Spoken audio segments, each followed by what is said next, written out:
बोला सर. हे बाळा एक मस्त मूर्ती दाखव बरं. ही बघा सर. अरे याच्यात मोठी मूर्ती आहे ना बाळा, आम्ही आमच्या फॉर्च्युनर मध्ये ठेवतो. फॉर्च्युनर मध्ये कळलं का? आपला राजा येतोय घरी एका वर्षाने, आपल्याला मंडळापेक्षा मोठी मूर्ती आपल्या घरात पाहिजे या वर्षी. कळलं का? चले मोठी मूर्ती दाखव बाळा. बाळा मागच्या वर्षी ना आम्ही चंद्रयानचं केलं तर डेकोरेशन घरी, चंद्रयानचं. या वर्षी माहिती का बिग बॉसचा प्लॅन आहे. बिग बॉसचं घरात बिग गणपती पाहिजे. मग कशी मूर्ती पाहिजे? शेठ लोकांची एकच चॉईस आहे, ऑनली दगडू शेठ.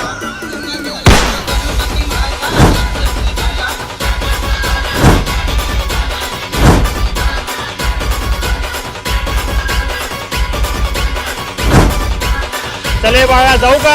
आता कुठं चाललंय मोदकांची ऑर्डर द्यायला. 11 मोदक का? अरे 11 मोदक आहे ना, आमचा उंदीर खाऊन जातो. 111 मोदकांची ऑर्डर द्यायला चाललोय. हे घरी जेवाय. चले जाऊ का? गणपती बाप्पा मोरया, मंगलमूर्ती मोरया.